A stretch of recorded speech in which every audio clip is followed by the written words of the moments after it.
The first sign that something unusual was happening near Earth came quietly, almost like a soft whisper in a very large room. A faint signal appeared on the outer monitoring screens of Earth's Deep Space Observation Center. At first, the team thought it was just another harmless reading. Space was full of strange signals, old satellite echoes, dust vibrations, little bursts of energy drifting through the dark. Nothing new, but this signal was different. It had a pattern. It had rhythm. And more importantly, it was coming from a part of space that Earth had marked as dangerous for a long time. That region, often called the outer zone, looked empty and silent from the outside, but anyone who had studied it knew how unstable it could be. Energy waves shifted without warning. Gravity fields changed direction in seconds. Even machines built to survive harsh conditions struggled inside that zone. It was the kind of place no one went, unless absolutely necessary. The team checked the reading again and again, making sure their screens were not glitching. When the signal remained steady, the room slowly filled with a quiet tension. Someone finally said what everyone was thinking. Someone or something was moving closer to the zone. And they were not from Earth. Earth's leaders were quickly informed, and within hours, every major monitoring center began tracking the movement. The object was not small. It looked like a group traveling together, not just a single vessel. Their direction was steady and purposeful, like they knew exactly where they wanted to go. They were not wandering. They were not lost. They were heading straight for the outer zone. For Earth scientists, this was worrying. No matter who the visitors were, their arrival near such an unstable region could easily turn into a disaster. Earth had spent years studying the zone, understanding its sudden changes and unpredictable behavior. People had lost equipment there. Some missions had been abandoned because the conditions became too dangerous. It was not a place any traveler could casually enter. A message was prepared, a simple, clear warning. No threats, no harsh tone, just a calm explanation. The zone was unstable. It was not safe to enter, and anyone approaching should maintain distance until Earth could share more information. The message was broadcast into the dark, traveling across the quiet distance until it reached the visitors. There was silence at first. The visitors did not respond. Earth waited, hoping the message had been understood. Hours passed. Nothing. The team sent the warning again, this time repeating it in multiple formats, making sure it was impossible to misinterpret. The answer finally arrived, and the moment it played inside the observation center, everyone exchanged uneasy looks. The visitor's reply was polite, but carried a tone of confidence that felt almost dismissive. They thanked Earth for the message, but insisted they were capable of managing themselves. They expressed curiosity, not concern. The warning was noted, but they had no plans to change direction. Their words hinted at a belief that they were stronger, more advanced, and perfectly able to handle whatever the zone held. Earth specialists understood the risk far better than the visitors could. They had lived with the outer zone's unpredictable nature for decades. They had watched quiet skies suddenly twist into chaos. They had seen peaceful readings turn into storms of energy without any warning. It was not a place where pride or confidence mattered. Nature itself was the one in control. A second message was sent, this one more urgent. The team explained that the zone's changes were not gradual, they were sudden. One moment it seemed calm, and the next moment everything inside could be trapped by invisible forces.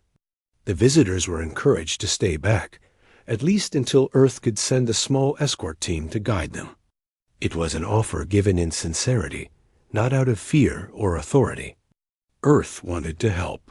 Again, the reply came with the same tone of polite confidence. The visitors thanked Earth, but insisted they were studying the zone on their own and felt no danger. To them, the caution sounded unnecessary. They believed their own systems were advanced enough to handle unusual conditions.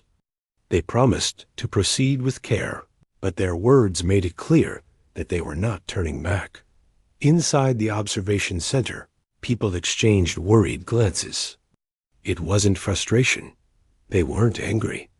It was more like watching someone ignore a sign that said, "thin ice," right before stepping onto a frozen lake. They weren't being reckless on purpose. They simply didn't understand the risk. As the visitors continued forward, Earth increased monitoring. Screens filled with readings, energy levels, magnetic patterns, motion lines. The AI systems that assisted the scientists flagged several unusual spikes, the kind that usually came before a shift in the zone. Nothing dangerous yet, but definitely unstable. The visitors were walking closer and closer to a region Earth itself avoided. Throughout the day, discussions took place across different departments. Some believed Earth should insist more strongly. Others argued Earth shouldn't interfere too much. In the end, the leaders agreed on sending one final warning. Not dramatic, not forceful, just honest. If the visitors went deeper, Earth might not be able to help them. The final message was crafted with care. It explained the history of the zone, the incidents Earth had faced, the sudden collapses that had damaged earlier missions. It was not meant to scare, only to inform. When the message was ready, it was sent through all channels. But even as the message left Earth, the visitors were already preparing for something. Their movement slowed, not because of hesitation, but because they were scanning the zone with their own devices. From Earth's point of view, it looked like they were preparing to run tests inside. Whatever they were trying to learn, they believed their technology would keep them safe. That belief worried Earth the most. A small group of Earth scientists gathered around a table, reviewing the latest readings. The zone was shifting more than usual. Tiny energy currents flickered along its edge. It looked calm on the surface, but the deeper readings showed quiet turbulence. It was the same pattern seen before previous collapses, the kind that had forced Earth to abandon missions. One scientist finally whispered that the visitors were heading into a region that Earth had marked. High risk. Another said that once someone crossed that threshold, leaving quickly became difficult. The group agreed that the visitors might not realize how fast things could change. Night fell in some parts of the world and rose in others, but the observation teams stayed awake. No one wanted to step away from the screens. As the visitors moved closer to the zone, tension filled the room in a way that no one needed to say out loud. It was the kind of pressure that came from knowing something was about to happen and hoping desperately that a WOULDN T.Earth sent the final warning. The visitors replied with confidence once again. They appreciated the concern, but assured Earth they had everything under control. Their tone was calm, almost proud. They believed their strength was enough, but in space, strength didn't matter. Nature didn't negotiate. Inside the observation center, people stared at the screens, watching the visitors move slowly toward the shimmering edge of the zone. It looked peaceful from a distance, quiet, almost beautiful. If someone didn't know better, they would think nothing dangerous existed there at all. But Earth knew better. Beauty in space often hid the harshest truths. The visitors entered the outer boundary. There was no explosion, no sudden flash. Nothing dramatic happened at first. Everything looked normal. Too normal. The kind of normal that made experienced observers uneasy. Calm before a storm. A young researcher sitting in front of one of the screens frowned. Something in the readings didn't look right.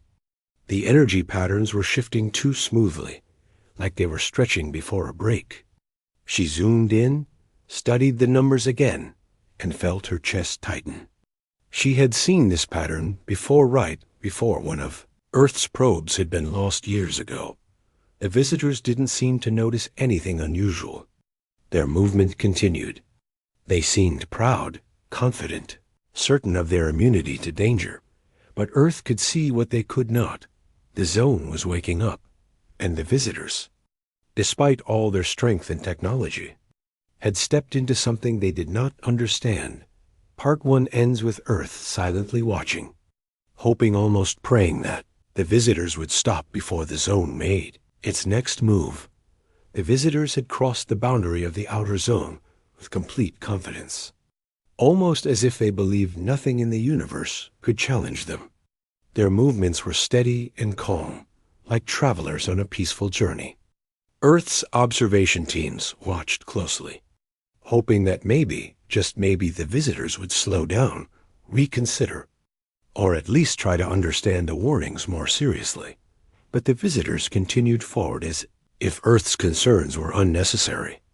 Their technology looked advanced, their structure well organized, and their systems seemed powerful. To an outsider, it might have seemed like they were fully in control.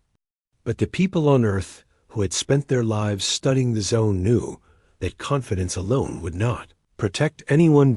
As minutes turned into hours, Earth's monitors picked up quiet ripples inside the zone. They were not loud or obvious, but they were steady small waves of energy moving like soft breaths. The scientists recognized these signs instantly. They had seen such early patterns many times before. These gentle ripples often came right before the zone shifted into something unpredictable. The visitors, however, did not appear to detect anything concerning.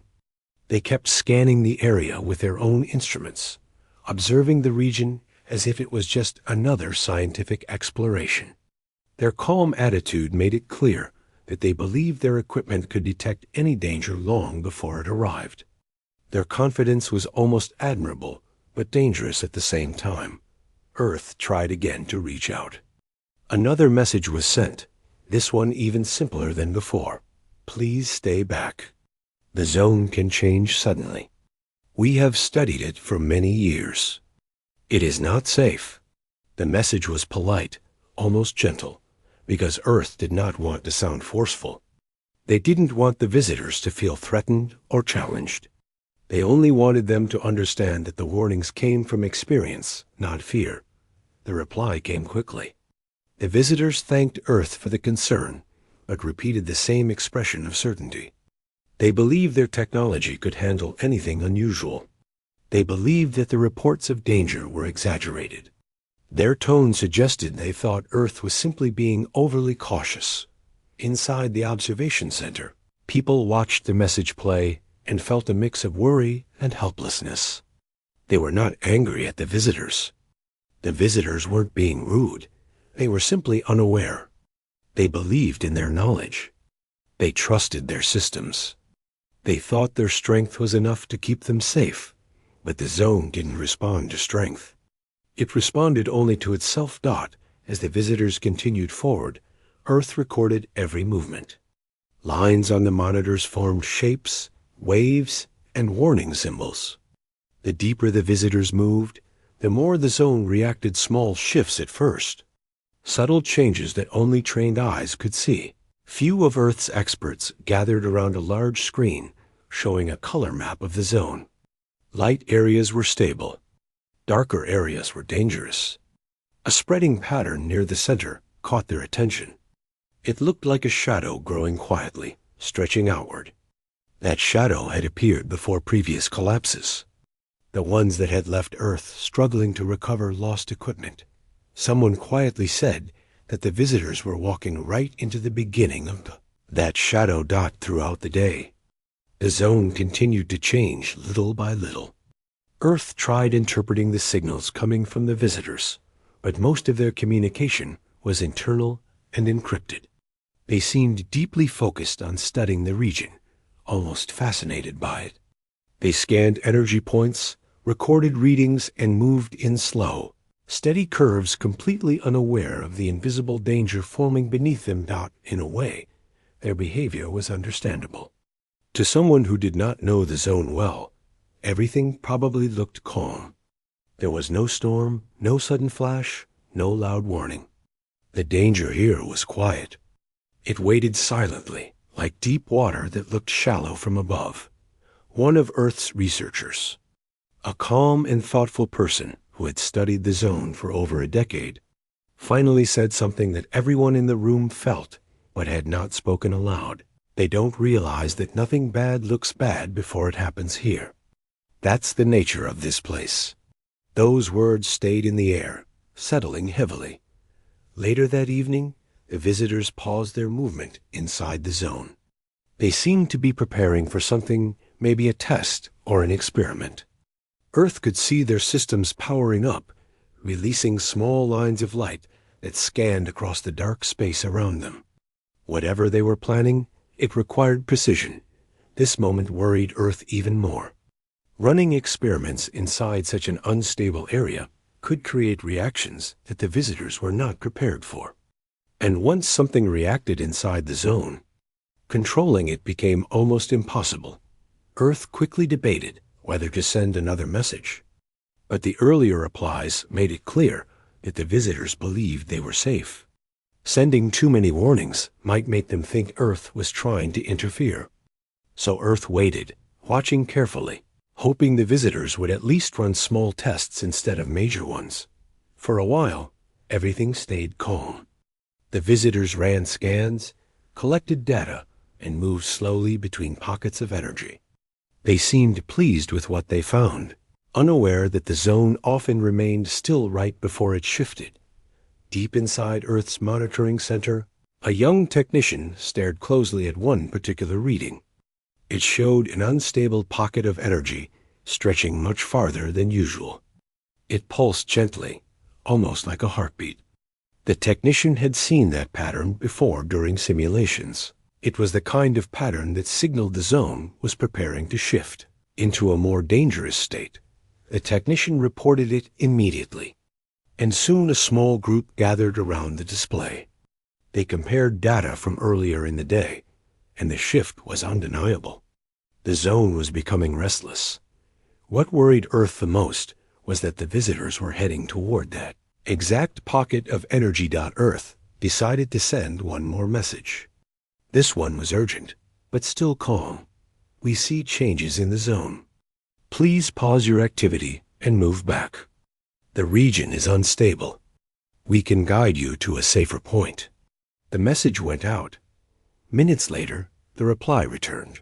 Once again, the visitors expressed gratitude, but they sounded almost amused. They said they were observing minor fluctuations, nothing dangerous. Their systems, they claimed, were strong enough to handle it. Earth realized then that the visitors were relying entirely on their technology, and that their technology might not be designed to read the zone correctly. The zone's energy was unusual, different from typical space activity. Earth's equipment had been specially adapted over many years to understand it. Technology built elsewhere might detect only the surface readings, not the deep changes happening underneath. Evening shifted into night across different parts of Earth, but no one monitoring the situation felt tired enough to leave. There was a feeling inside the observation center that something important was approaching, like standing at the edge of a moment that could not be undone. The visitors reorganized their formation. They seemed ready to conduct a larger test, possibly something involving stronger equipment. Their movement became slower, more controlled, as if they were preparing for a significant discovery. But Earth's screens painted a different picture. The deeper readings showed turbulence forming under the visitors' position. It was like invisible currents gathering strength, waiting for a single trigger. Inside the zone, nothing looked wrong to the visitors. On Earth, everything looked wrong. Someone quietly whispered that if the visitors stayed even a little longer, the zone might respond with full force. Not violently, but powerfully enough to trap anything inside it. Earth had seen it before once. Something was caught inside those currents. It became almost impossible to escape. Earth wanted to help, truly, but they couldn't force the visitors to leave. All they could do was warn, observe, and hope. As the visitors prepared their next step, small flashes of energy flickered around them, tiny shifts, barely noticeable, but significant to anyone who knew the zone. Those flickers were like the first drops of rain before a storm. The visitors ignored them. Earth saw each one. The room grew silent. Not a single person spoke. They simply watched, powerless to intervene, hoping the visitors would see what they could not. But the visitors continued forward, guided not by fear or caution, but by pure confidence. A quiet, unspoken understanding spread across Earth's observation center. Arrogance had replaced caution. Curiosity had replaced safety, and the visitors were walking deeper into a place where nature did not care about pride. They believed nothing could harm them. That Earth knew the truth. The zone was beginning to wake. The quiet. Inside the outer zone was the kind of quiet that made experienced observers nervous. It wasn't peaceful. It was too perfect to be natural. Earth's teams stared at their screens as the visitors continued moving deeper, unaware of what was forming around them. Every reading showed the same thing. The zone was shifting. Not violently, not suddenly, but in a slow, heavy way that meant something bigger was coming. Earth had seen this pattern before. The zone always changed like this before it collapsed inward or erupted with unpredictable currents.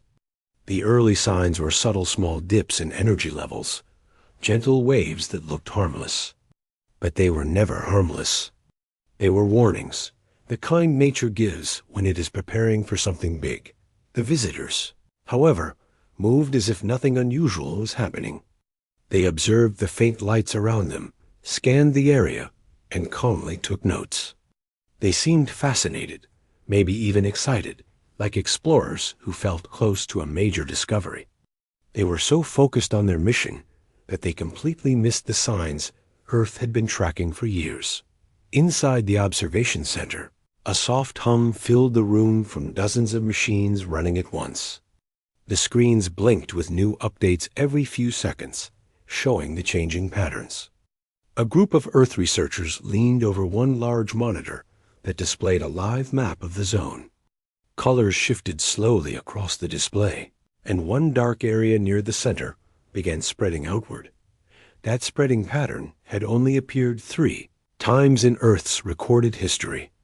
Each of those times, the zone had turned unstable within hours, sometimes minutes. One of the older specialists, someone who had spent many years studying the region, stared at the screen with quiet worry.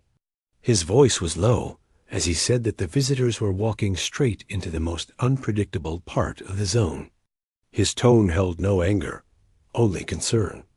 He knew that once the zone reached a certain point, no message from Earth would be enough to convince the visitors to leave. Earth sent another signal anyway. Even though the visitors had answered with confidence every time before, there was still hope that maybe this time they would pause. The message explained that Earth had detected deep shifts and advised them to stop all activity immediately. When the response came, it was calm, polite, and confident, just like before. The visitors said they understood the concern, but they believed they were only observing mild changes. Their instruments did not show anything dangerous. They assured Earth that they were safe, and that their systems were built to withstand far stronger conditions.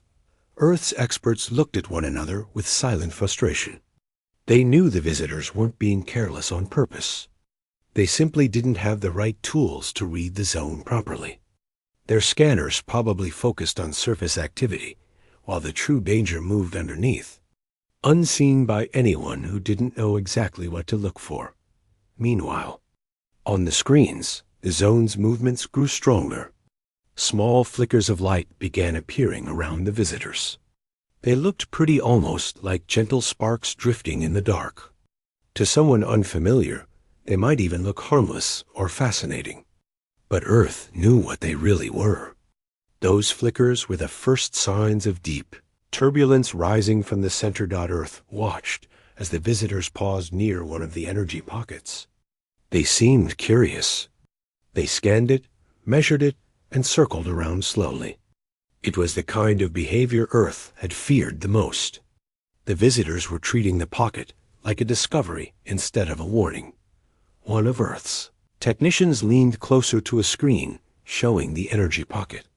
The zone's readings spiked sharply for a second, then dipped just as fast. That sudden shift made alarms flash across several panels. The technician quickly called the others, pointing out the numbers. The dip was too sudden, too extreme. It meant the energy inside the zone was twisting, preparing for a much bigger change. Earth sent one more urgent message. They didn't want to sound desperate, but the situation was growing worse by the minute. The message explained that the energy pocket the visitors were near was unstable, and that the fluctuation they had just seen was the exact pattern Earth had recorded before previous collapses. Instead of fear, the visitors responded with curiosity. They said they had detected a small shift, but believed it was the perfect opportunity to study the zone more closely. They thanked Earth for the warning, but insisted that everything was under control. Their tone made it clear they believed Earth was simply being overly cautious. Inside the observation center, people exchanged looks of disbelief. Not anger, just disbelief that the visitors could still feel so confident when the signs of danger were so obvious. It felt like watching someone walking on a frozen lake, unaware that the ice beneath them was thinning. The zone pulsed again. From Earth's perspective, the pulse was strong enough to make several monitors flicker. It moved outward from the center like a slow wave. The visitors paused for a moment, noticing the ripples around them. But instead of retreating, they scanned the pulsing energy, trying to understand it.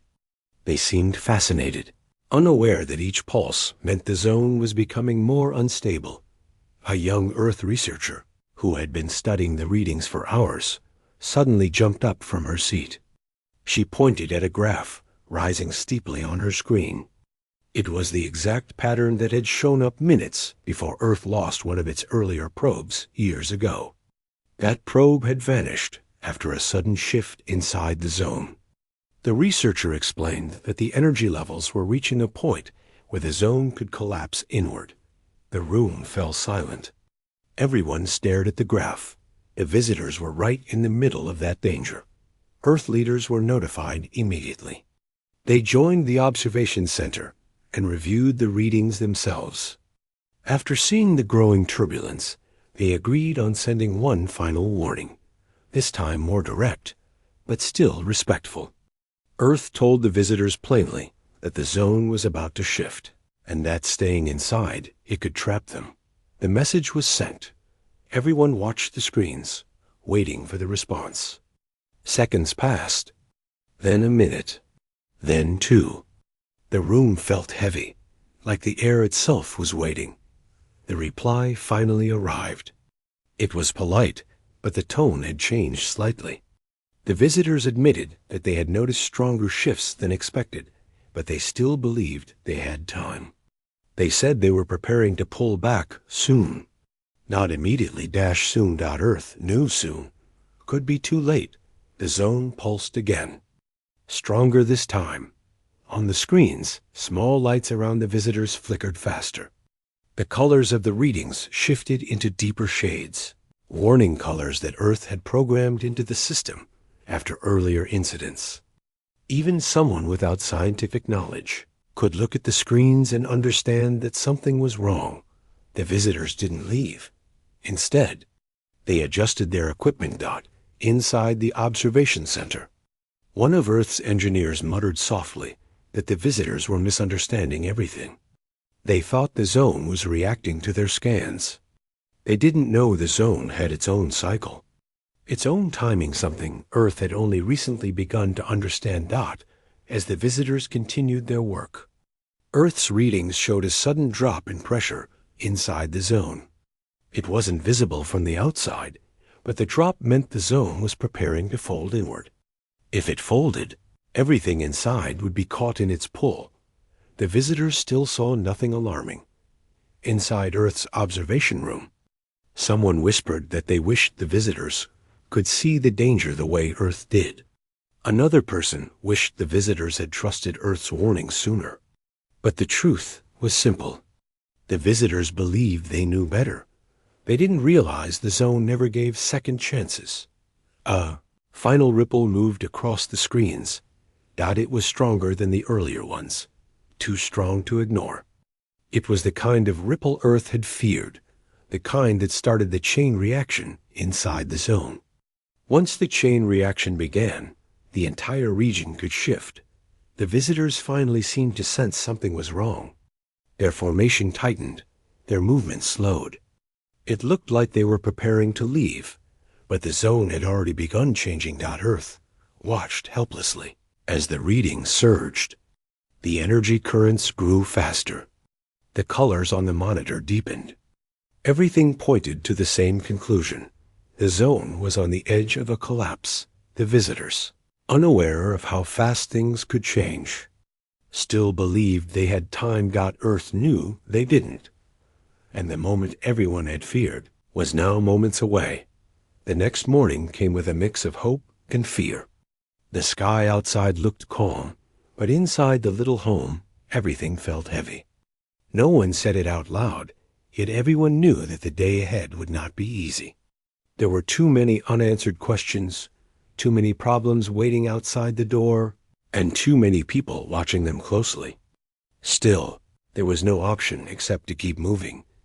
The first thing that happened was the quiet conversation at the breakfast table. The older man sat with his hands wrapped around a warm cup of tea, staring at the steam rising from it. Under normal circumstances, he was the type of person who spoke very little in the morning. But today, he was even quieter. Every time he tried to speak, his lips tightened as if the words were too heavy to carry. Across from him, the young boy tried to pretend everything was normal. He pushed his spoon around the bowl, drawing circles in the porridge instead of eating it. He kept glancing at the door, as if expecting someone to walk in with news that would change everything. His eyes were full of worry, but he tried to hide it because he didn't want to add more stress to the older man. The woman in the house noticed both of them. She moved around the kitchen slowly, trying to keep her voice steady, though she kept dropping things, first a spoon, then a cup. It was clear she wasn't calm either. She kept telling them to eat properly, drink tea, and not worry too much. But even she didn't sound convinced by her own words. Finally, after several minutes of silence, the older man cleared his throat and said they needed to leave early. There were people they had to meet and places they had to check. Most importantly, they needed to make sure nothing had gone wrong during the night. Everyone nodded, even though none of them felt ready. But readiness didn't matter anymore. Only action did. When they stepped outside, the cold morning air touched their faces and made them wake up fully. The street was unusually quiet. A few neighbors stood at their gates, whispering to one another. Some looked at the family with curious eyes, others with concern. No one asked questions, but their expressions said enough. They knew something was going on, even if they didn't know what. As the three walked together, the young boy stayed close to the older man. He didn't want to lose him in the crowd, or let him carry the weight of the situation alone. The woman walked slightly behind them, watching every corner, checking every movement, like she was expecting trouble at any moment. When they reached the small workshop at the end of the street, the older man stopped and took a deep breath. He had spent years working here, fixing tools, repairing machines, and helping anyone who asked. But today, the place felt different. The shutters were half open, as if someone had tried to enter but didn't finish the job. Dust around the door showed footprints, fresh ones. The woman immediately moved closer and whispered that someone must have been here during the night. The older man nodded but didn't respond. He pushed the door open slowly, and they stepped inside. For a moment, everything looked normal. The shelves were in their places, the tools neatly arranged. But then they noticed the papers scattered across the table. Someone had touched them. Someone had searched through them. The young boy felt a chill. He asked softly if anything important was missing. The older man shook his head. The papers were still there. The tools were still there. But that wasn't the real problem. The real problem was that someone had been looking for something, and whatever they wanted was still unknown. The older man sat down on a small wooden stool and rubbed his forehead. He said they couldn't stay in the workshop for long. People were watching. It was dangerous. They needed to move and find answers before the wrong people found them first. They left the workshop quietly and headed toward the old market area. The market was always busy, even early in the morning. Sellers raised their voices, calling customers. Women bargained loudly over vegetables. Children ran between stalls, laughing and playing. Everything looked normal, but beneath the surface there was tension. The family noticed it immediately. Some people were whispering while looking at them. Others pretended not to see them at all. The older man led them to a small corner where a trusted friend usually worked. His stall was old, but neatly arranged with tools and small mechanical parts. But today, the man wasn't there. Only an empty stool and a locked wooden box remained. It wasn't like him to leave without telling anyone. The woman asked a nearby vendor if he had seen him. The vendor shook his head, but avoided eye contact. That made everything more suspicious. When people avoided eye contact, it usually meant they knew something they didn't want to say out loud. The young boy felt his heartbeat rise. He asked quietly if they should keep looking, but the older man said no. If their friend wasn't here, it meant he was hiding. And if he was hiding, then the situation was more serious than they had thought. They began walking again, blending into the crowd as best as they could. The woman kept looking behind them, making sure no one was following. Twice she noticed the same tall man standing at different corners, pretending to check fruit stalls, but glancing at them a little too often. That wasn't coincidence. That was surveillance. The older man noticed him too, but he acted calm. He didn't want the boy to panic. He guided them toward a quieter path between two buildings, where the noise of the market couldn't reach them. There, he finally spoke in a low voice. He said they needed to split up for a short time. If they stayed together, they would attract more attention. The young boy immediately said he didn't want to separate. His voice trembled, but he tried to hide it. The older man placed a hand on his shoulder and said it was only temporary. The boy would go with the woman, and the older man would go alone. They would meet again at a safe place in half an hour. The woman agreed reluctantly. She didn't want to let him go alone either. But deep down she knew he was right. Staying together made them too visible. The more visible they were, the more danger they faced. They exchanged quick glances before parting. The woman took the boy in one direction, while the older man walked the opposite way, disappearing into the crowd. Every step they took felt heavy, like leaving something important behind. As the woman and the boy moved through the narrow lanes, she noticed the tall man again. He had spotted them. He wasn't trying to hide anymore. He followed them slowly, pretending to browse shops but keeping them in sight. The woman whispered to the boy to stay calm, then took a sudden turn into a small alley. The alley was quiet and somewhat dark. It smelled of old wood and damp walls. They walked quickly, hoping the man wouldn't follow. But after a few seconds, they heard footsteps behind them, slow, controlled, deliberate. The woman tightened her grip on the boy's hand. She whispered that they should not run yet. Running would make it obvious they were scared. Instead, she walked faster, keeping the boy close, scanning for a place to hide. Finally, she saw a small metal door slightly open, leading into what looked like a storage room. She pushed it gently. It wasn't locked. She led the boy inside and closed the door silently. They stood in complete darkness, listening to the man's footsteps pass by outside. The boy held his breath. The woman didn't move. They waited until the footsteps faded into silence. After a few minutes, when the danger had passed, they stepped out cautiously.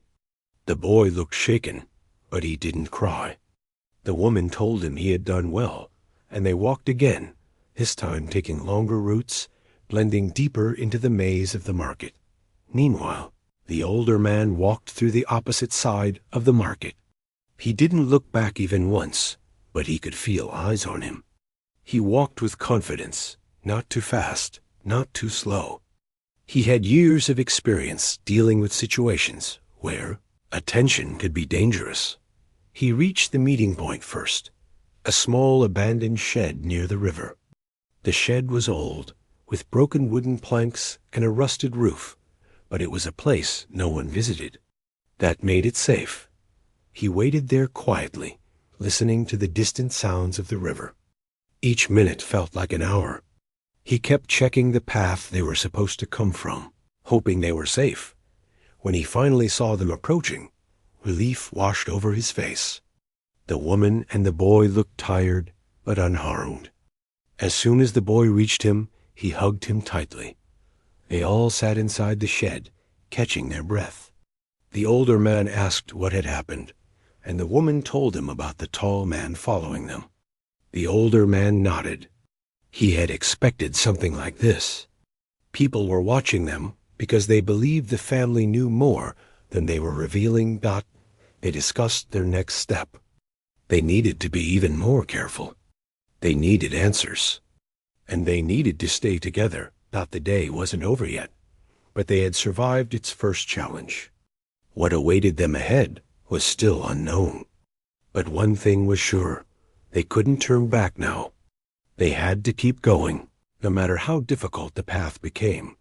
The silence inside the small shed felt heavier than any noise outside.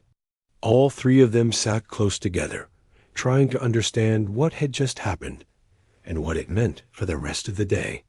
Even though they were together again, none of them felt fully safe.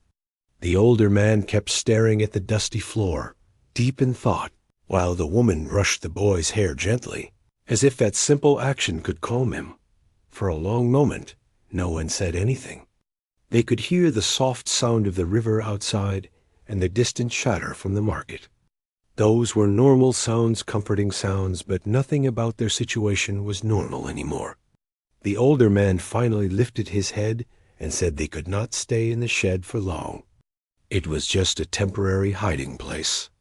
They needed a proper plan, and they needed it now. The boy looked confused. He asked what they were supposed to do next. His voice was low, almost a whisper, but clear enough to reveal how scared he truly was. The older man put a hand on his shoulder and said the truth, that he didn't have all the answers yet, but they would figure it out together. The boy nodded even though the uncertainty still scared him.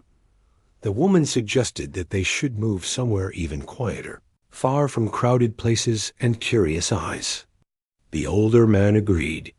But before going anywhere, he said they needed to check if the tall man was still around. If someone was following them, they couldn't just walk out in the open. The woman peeked through a narrow crack in the shed's wooden wall. She scanned the trees, the path, and the open ground around the shed. She didn't see anyone suspicious, but that didn't mean they were completely safe. Sometimes danger hides where you least expect it. The older man signaled that they should leave one at a time, not all together. The boy would go with the woman first, and he would follow after a few minutes, keeping some distance so it didn't look like they were traveling as a group. The boy clung to the woman's hand as they stepped out of the shed. The air felt cooler now, and the sky had turned slightly darker, as if clouds were gathering far away. They walked slowly along the narrow path that led toward an old footbridge. The ground beneath their feet was soft with dry leaves, and every crunch felt louder than usual. The woman kept looking around, checking every direction without making it obvious. She didn't want to scare the boy more than he already was. But she also knew she couldn't afford to relax, not even for a second.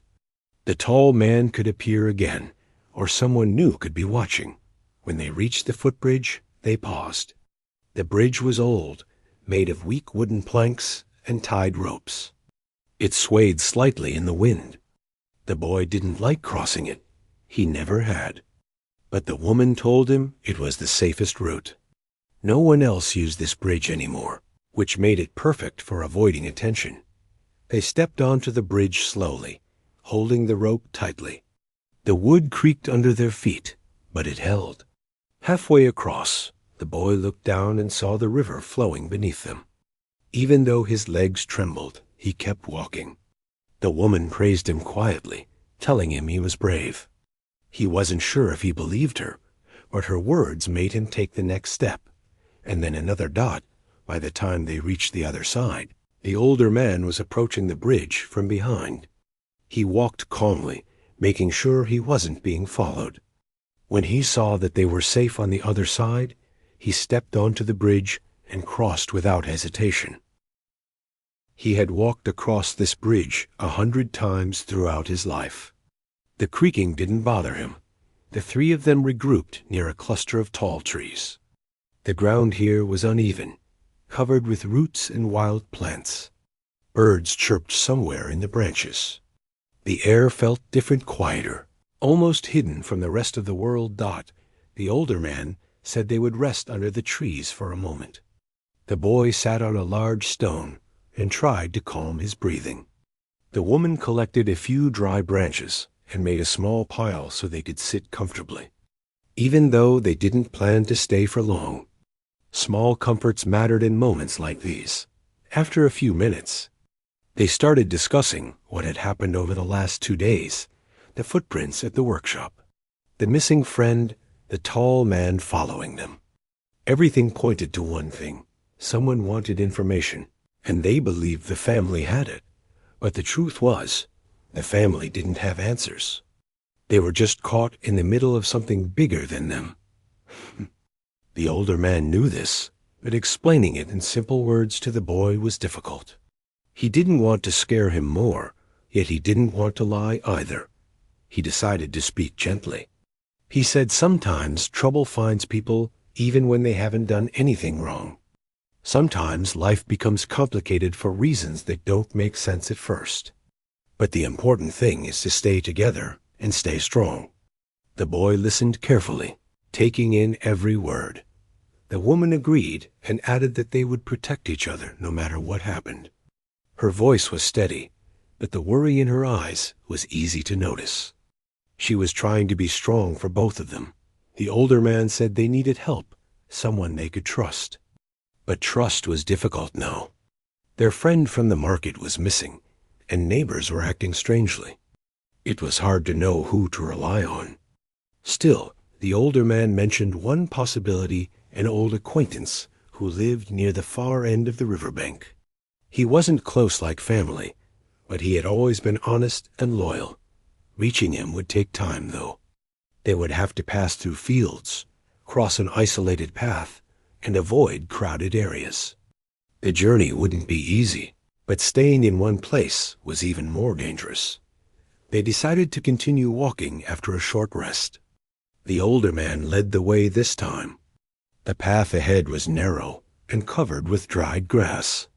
The sun started peeking through the clouds again, warming the ground slightly. As they walked, the boy kept asking gentle questions: why someone would follow them, what they were searching for, and if things would return to normal. The older man answered carefully, choosing his words like someone picking fragile glass pieces off the floor. He told the boy that every problem has a solution, even if the solution takes time to find. The woman walked beside them in silence for a while. Then she suddenly stopped and pointed toward a set of footprints in the soft soil. They didn't look old. Someone had recently passed through this path. The older man crouched down to inspect them. He didn't say much, but the worry on his face grew stronger. The footprints were large, too similar to the ones they had seen outside the workshop.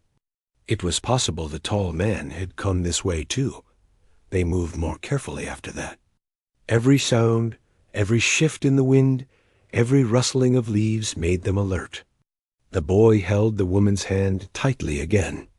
Even though he tried to be brave, fear walked beside him. They finally reached a wide open field. The grass was tall, almost touching their waists. The older man said they must cross through it quickly. The tall grass made it hard for anyone to spot them from a distance. But it also made it hard for them to see anyone approaching.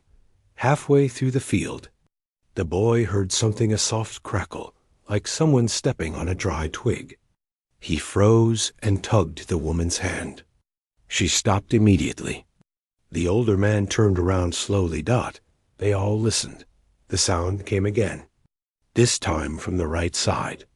Not loud, but too sharp to ignore. The older man signaled them to crouch. They bent down quietly, letting the tall grass cover them. The boy held his breath. The woman placed a protective arm around him. They waited. After a few moments, a small bird flew out of the grass, causing the noise. The boy exhaled with relief. But the older man didn't relax. He said the bird might have been startled by something or someone. They kept moving, staying low. When they reached the other end of the field, the older man finally stood upright again. Ahead of them, the river stretched long and calm, reflecting the pale afternoon light. On the opposite side of the riverbank was the house of the acquaintance they were hoping to find. But to reach it, they had to cross the river. There was no bridge here, only shallow water and slippery stones. The boy hesitated.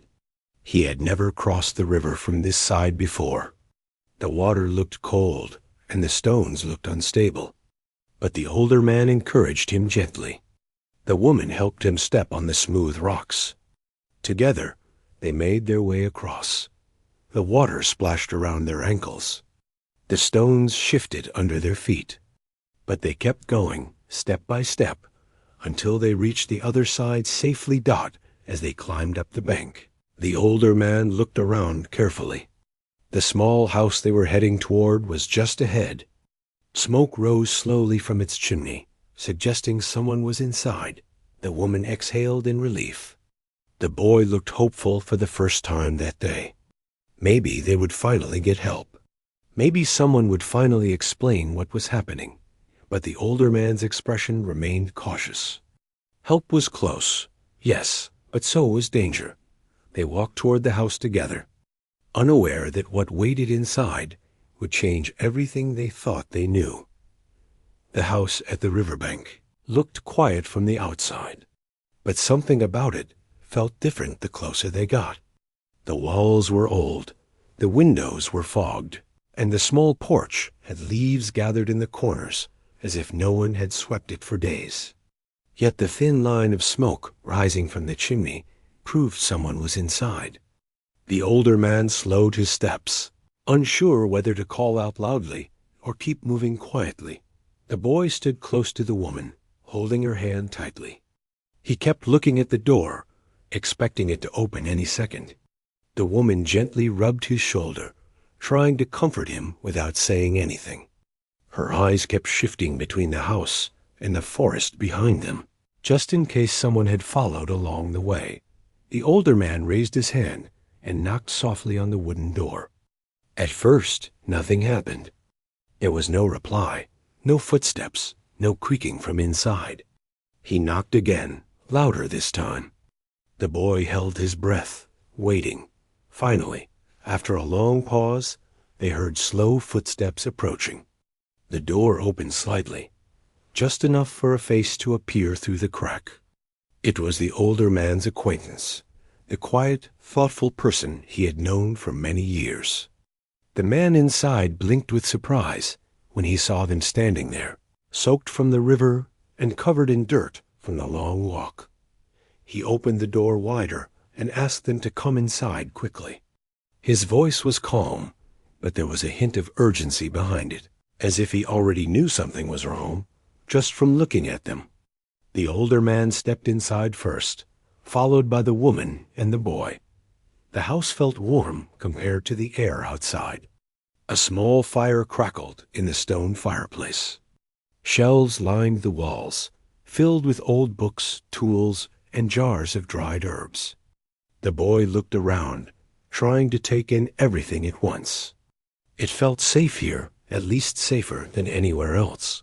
They had been in the last few days. The acquaintance asked them to sit and offered them warm water.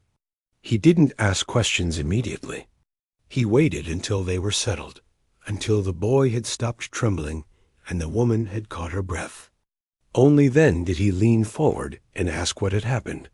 The older man began explaining slowly, starting from the footprints in the workshop, the missing friend, the tall man who kept appearing at the wrong places. He talked about how they felt watched, how they had tried to stay calm, but things kept getting worse.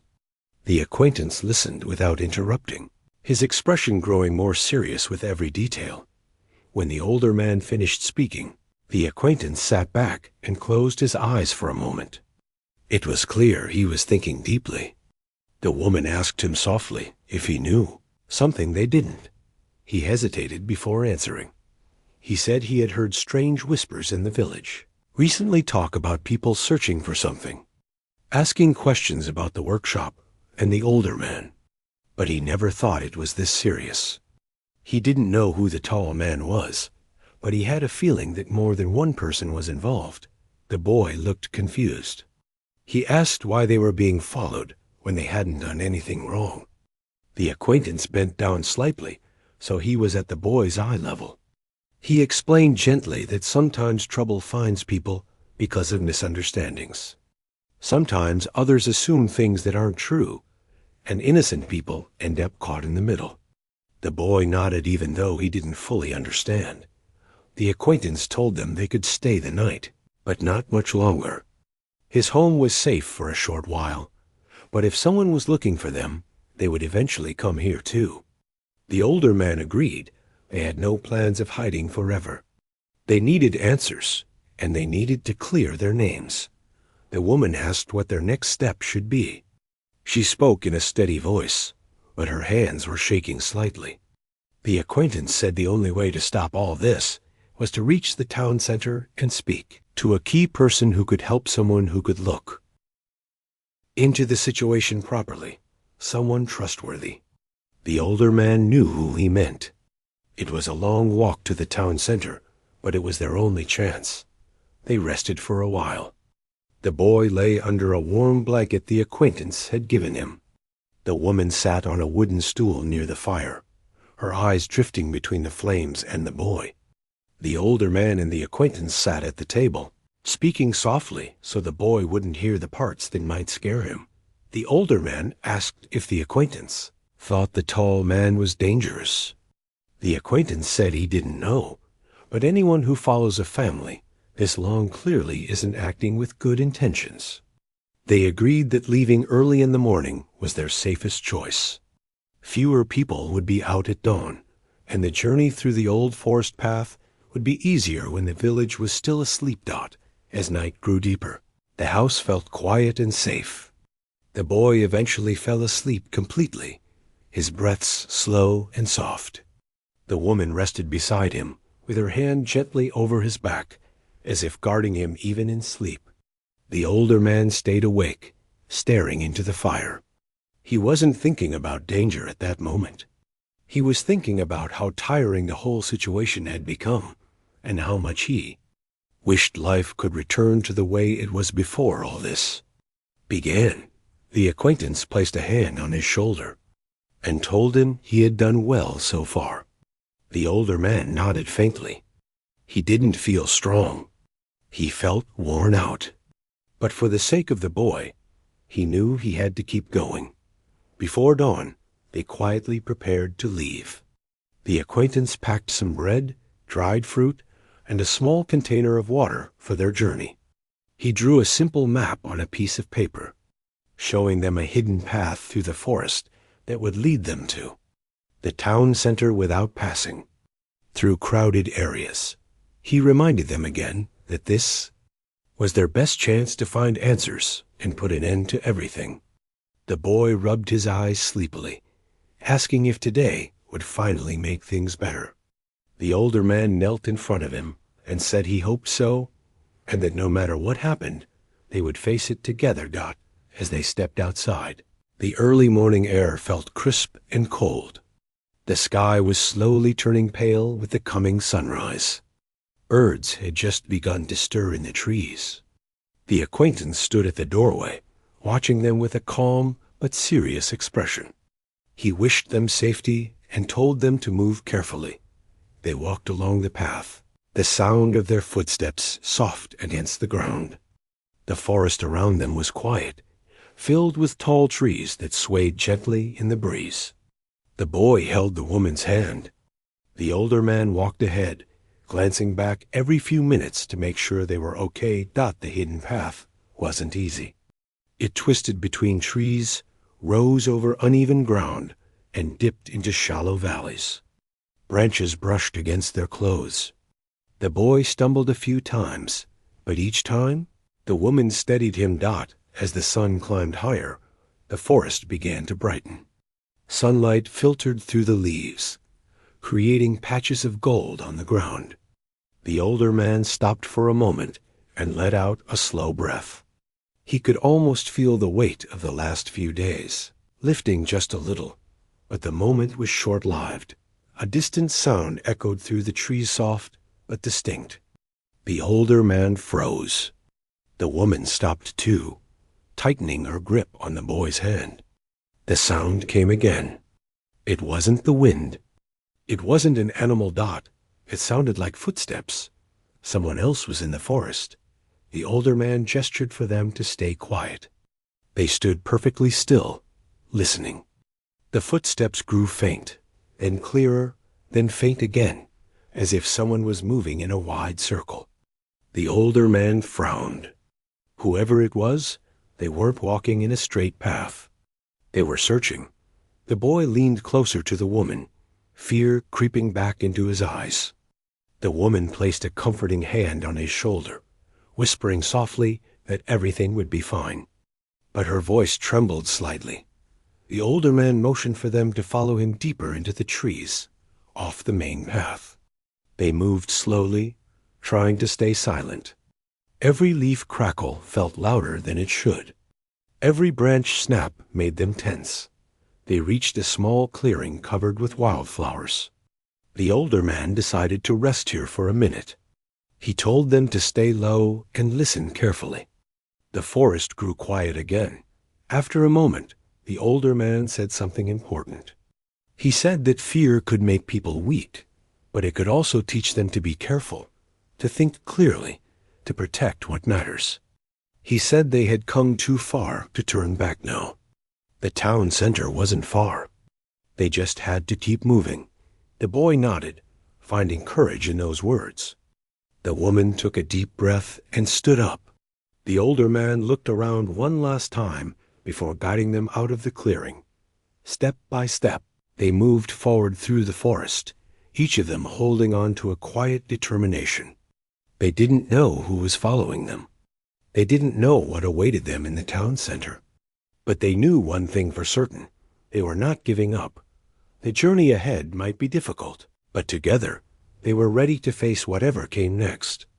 The forest opened slowly, the path stretching toward the place where their answers waited, where truth waited, and where their long, tiring struggle might finally find an end.